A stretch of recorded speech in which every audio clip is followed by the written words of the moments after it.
Hello students, आपने मेरी पहली वीडियो को बहुत अच्छा प्रोत्साहन दिया। इसके बाद अब मैं अपनी नेक्स्ट वीडियो लेके आया हूँ प्रिंसिपल्स ऑफ मैनेजमेंट के ऊपर, which is propounded by Henry Fayol. और ये सबको आपको पता है कि हेनरी फेयोल के 14 प्रिंसिपल्स ऑफ मैनेजमेंट है, जिसको आज हम डिस्कस करने जा रहे हैं। ठीक है, तो one by one we are discussing about Henri Fayol 14 principles of management. First है हमारा डिवीजन ऑफ वर्क, कि जो वर्कर्स हैं या जो पूरी टीम है उसमें हम वर्क को डिवाइड कर देते हैं into small part. Work is divided into small parts. अब इसमें एक चीज और है, अब वो किस बेसिस पे डिवाइड करते हैं? According to their specialisation. According to their specialisation यानी कि जो पर्सन जिस फील्ड में एक्सपर्ट है उसको वही काम दिया जाएगा। सपोज कि एक बुटीक है, पूरे का पूरे एक बुटीक है, वहां बहुत सारे टेलर्स काम करते हैं, पर एक टेलर ऐसा है जो सिलने में बिल्कुल माहिर है, फटाफट सिल के किनारे कर देता है कपड़े को। एक टेलर ऐसा है जो कटिंग में बहुत माहिर है, वो फटाफट कटिंग कर देता है। एक टेलर ऐसा है जो डिजाइनिंग में माहिर है। तो इसलिए उनको जो है उनका काम डिवाइड कर दिया जाता है, जिससे कि वेस्टेज ऑफ टाइम और वेस्टेज ऑफ रॉ मटेरियल ना हो। Second, authority and responsibility. अब देखो, रिस्पॉन्सिबिलिटी का मतलब कि आपको कोई टास्क दिया गया है वो आपको करना है, बट साथ में अगर अथॉरिटी दे दी गई है तो इसका मतलब पावर टू टेक डिसीजन, कि आपको वो टास्क कंप्लीट करना है anyhow, and you have to take decisions कि कहां से आपने रॉ मटेरियल परचेज करना है, कितने एम्प्लॉय को आपने रिक्रूट्स करना है, ये सब चीजें। उसके बाद डिसिप्लिन, जैसे हम सब लोग देखते हैं ना, डिसिप्लिन के बारे में स्कूल में बोलते रहते हैं, पर ऐसा नहीं है। डिसिप्लिन हर जगह पे है। डिसिप्लिन अपने घर में भी है, डिसिप्लिन ऑर्गेनाइजेशन में भी है, डिसिप्लिन फैक्ट्री के अंदर भी है और डिसिप्लिन ऑफिस के अंदर भी है, ताकि लोग आपस में गॉसिप्स वगैरह ना करें, इनफॉर्मल कम्युनिकेशन क्रिएट ना करें। उसके बाद है unity of command. Unity of command, one time one boss. Suppose कि एक ऑफिस है, वहां पे बहुत सारे ऑफिसर्स हैं और पियोन केवल एक है। पियोन केवल एक है। अब जब सब लोग उसको अपना काम बता देंगे तो ऑब्वियस सी बात है वो कंफ्यूज हो जाएगा किसका काम करें। तो सबसे पहले वो किसका काम करेगा? जो मेन ऑफिसर है, उसकी बात तो पहले सुनेगा, बाकी का सबका काम वो भूल जाएगा, ये किसी का करेगा ये नहीं करेगा। तो किस वजह से? क्योंकि अगर एक बंदे को 10-10 लोग ऑर्डर देंगे तो वो काम किसी का भी ठीक से नहीं कर पाएगा। तो इसलिए उन्होंने कहा है कि वन टाइम वन बॉस। ठीक है, जैसे अगर सेल्समैन है तो सेल्समैन का बॉस कौन होगा? Sales officer. सेल्स ऑफिसर का बॉस कौन होगा? Sales manager. पूरी एक चेन है। उसके बाद unity of direction. Unity of direction की अगर हम बात करें तो ये होता है वन ग्रुप वन बॉस। यानी कि अगर प्रोडक्शन डिपार्टमेंट है तो प्रोडक्शन डिपार्टमेंट मैनेजर कौन है? Production manager. He is the head of the group. ठीक है, तो आपने जो भी अपनी अकाउंटेबिलिटी है, जो भी अपनी क्वेरीज हैं, वो आप किससे पूछोगे? वो आप पूछोगे प्रोडक्शन मैनेजर से। ऐसे ही सेल्स मैनेजर है, ठीक है, वो किस टीम का हेड है? सेल्स टीम का हेड है। Next, subordination of individual interest to general interest. इसके सब लोग अलग अलग मायने बताते हैं, पर मैं आपको एक सिंपल सा एक लॉजिक बताता हूं इसके पीछे, कि सपोज हमने बहुत सारे वर्कर्स अपॉइंट कर दिए और हमारा टारगेट है 10,000 यूनिट्स बनाने का। 10,000 यूनिट्स बनाने का, जिसके लिए हमने 100 वर्कर्स को अपॉइंट किया और 100 यूनिट हर वर्कर को बनानी है। 100 यूनिट्स हर वर्कर को बनानी है। और कंपनी ने क्या दिया कि जब ये टास्क कंप्लीट होगा तभी सैलरी मिलेगी। तो जब सब लोग अपना अपना टारगेट अचीव कर लेंगे तो जो कंपनी का टारगेट है वो ऑटोमेटिकली अचीव हो जाएगा। तो ये भी एक रीजन है, subordination of individual interest to general interest. General interest यानी कि कंपनी का ऑब्जेक्टिव, और इंडिविजुअल इंटरेस्ट यानी कि हमारा ऑब्जेक्टिव। एम्प्लॉयज किसके लिए काम करते हैं? सैलरी के लिए। कंपनी किसके लिए काम करती है? प्रॉफिट के लिए। Then remuneration of personal. Personal है ये, ठीक है, पर्सनल मत पढ़ना। पर्सनल यानी कि पर्सनल जो वर्ड होता है it is related to employees. ठीक है, कि अब जो भी हमारा एम्प्लॉय है जितना वो डिजर्व करता है उसको उतनी सैलरी मिलनी चाहिए।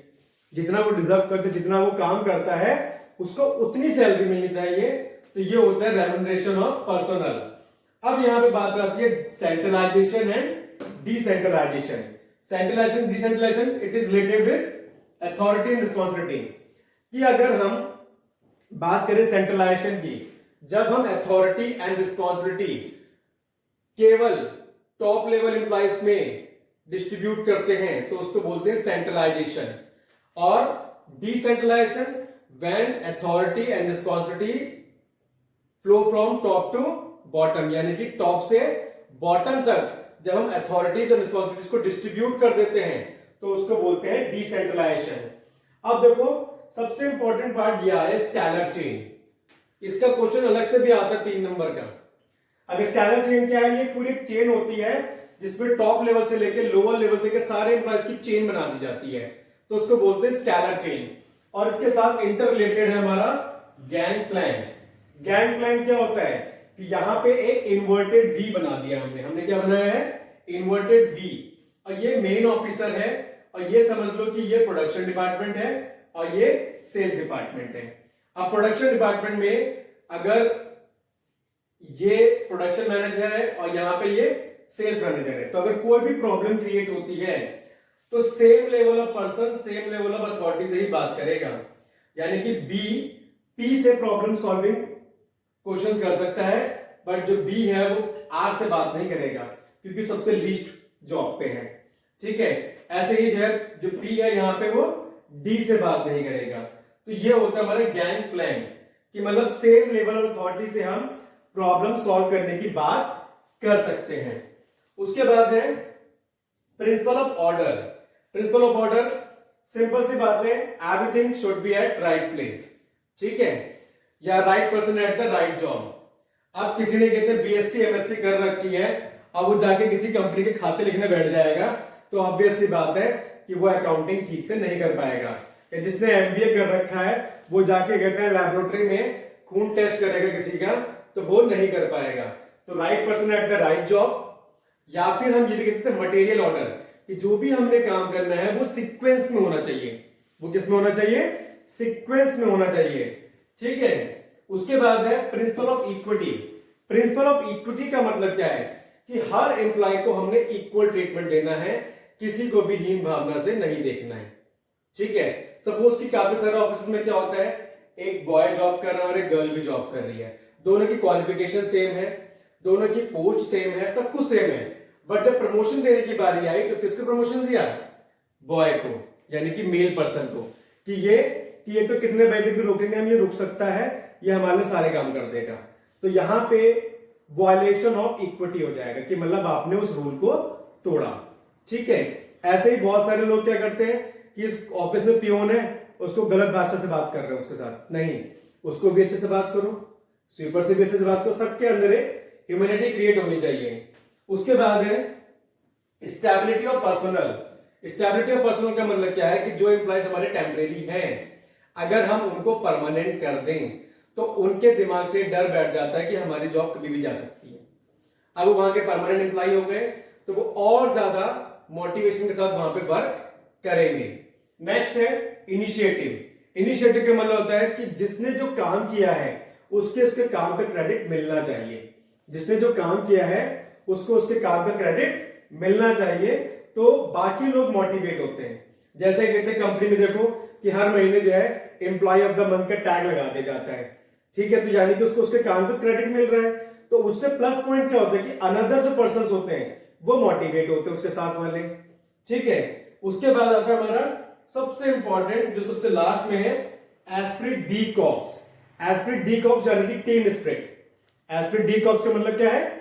Team spirit. यानी कि हम जहां पे मैं वर्ड यूज करते हैं उसके बदले हम क्या करेंगे? हम, आई के बदले वी, कि हमने मिलकर काम किया है, we are the team not I. ठीक है, तो स्टूडेंट्स इसको आप देखिएगा रीड करके, और जैसा लगे वैसा आप बताइएगा, और please like share and subscribe for the channel.